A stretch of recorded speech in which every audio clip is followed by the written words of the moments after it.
This video is to cover the materials you'll need for AP Chem and also discuss how to format your summer assignment. So first off, you'll need a spiral notebook for the year. So I recommend these just because they have that hard vinyl cover and they're really durable. If you want a much cheaper option, you could go to Walmart and find the like the knockoff brand or Target and then get the knockoff brand. So if you do get it on Amazon, just make sure you read the description.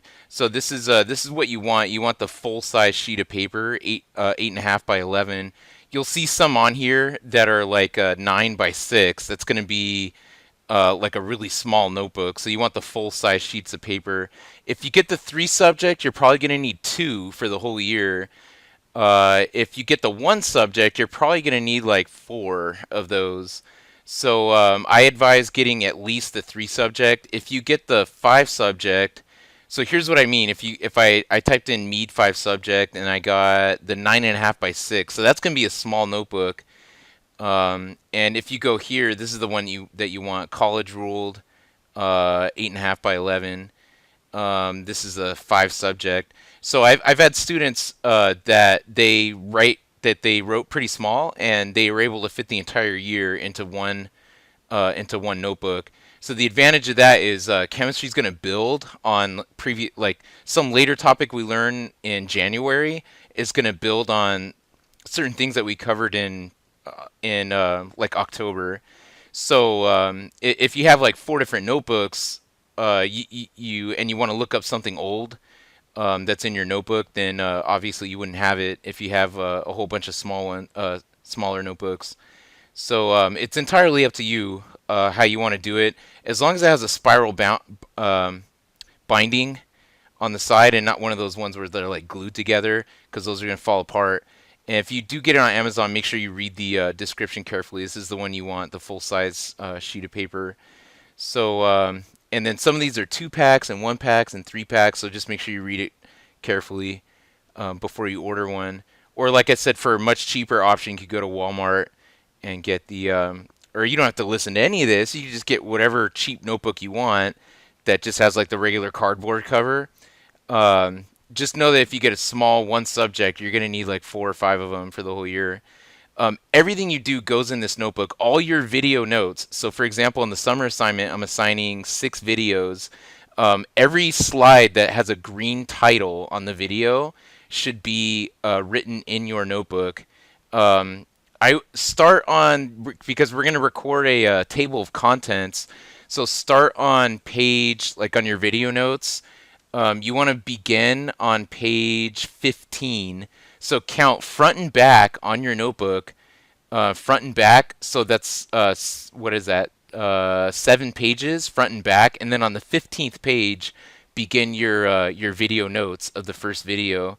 So you'll find a playlist on YouTube, and I have 5 videos. I'm gonna add one more that'll go in between these two, and then these videos. So at the end, so actually, some of my videos, there's going to be, make sure you click these links and download these documents because these documents are going to be going with the video. So before you watch them, make sure you download those.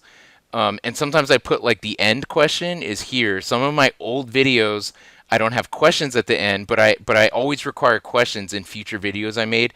So instead of me making a brand new video, what I did was I put the your turn at the in the video description. So it'll be a link to my Google Drive.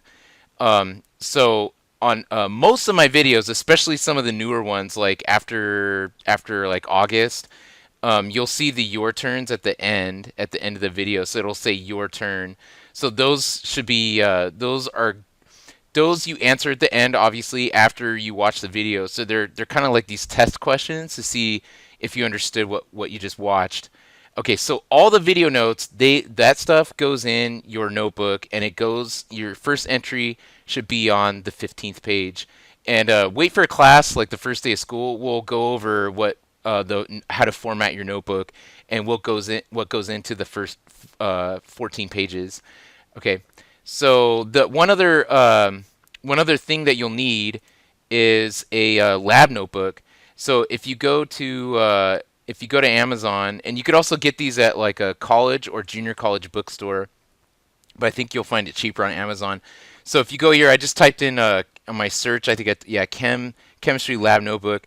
Any one of these is fine. I think this one might be the cheapest, just as long as the pages are full size pages, so 8.5 by 11, and it has a duplicate, like a duplicate it'll make a duplicate copy.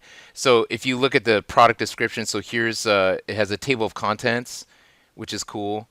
It has a table of contents, and then here's the this page, and then there's usually like a cardboard flap that you insert in between this and the page after this will be a copy page, and it's kind of like writing a check where when you write really dark on this page, it'll show up on this page. So after this page, you want to slide a cardboard thing which is built into the notebook. Like this has like a flap on the cover that you slide in after this page.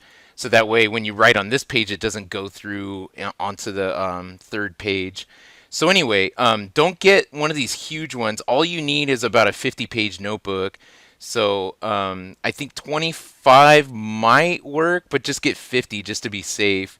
I think 75 and 150 are going to be too big. So the spiral notebook and the lab notebook. This probably you're gonna have to go with Amazon or a college bookstore. This obviously you could go to Walmart or Target or of course Amazon. If you do Amazon, like I was saying, just make sure you read the product description. This one right here, if I click buy, it's gonna give me a 3-pack. So and you might want a 3-pack if you're getting the 3-subject one because you're probably gonna go through 2. Last but not least is the summer assignment. So these problems right here, this is one of the only times the entire year you'll be turning something in on separate binder paper, and it's the summer assignment. It needs to be formatted clearly, written clearly, and things labeled clearly. So your name and date goes in the top right corner. Chapter 1 are these problems right here. Those should be labeled clearly chapter 1. If there's things to explain, like I think the first 7 or 8 questions are you're just explaining some kind of concept that these questions are asking about. But then when you get to the math problems, I think 41 and above, you do your problem and then show your work, and then you box your answer. So anything math related, please box your answers. It makes when I collect them and grade them, I could actually go much faster when it's clearly written and then there's boxes around the answers. Skip a couple spaces, start for chapter 2, and then skip a couple spaces and start your chapter 3. Just make sure also your chapter 3 and your chapter 1, the dimensional analysis right here, these problems right here, they must show dimensional analysis correctly, and that's going to be covered in one of the videos I'm assigning. So to recap, these are the materials you need. Spiral bound notebook. I recommend either a 3 or 5 subject, and a lab notebook, which is here, and a glue stick. You could pick that up anywhere, and a scientific calculator, and your summer assignment. So, and the videos go in the your spiral notebook. And the summer assignment, these problem sets right that you'll find here, these go on separate paper, and I'm collecting these. The first thing, basically when the bell rings, we're taking roll. You're going to get a seating chart, and the next thing is to collect this right here. All right, so that's the end of the introductory video.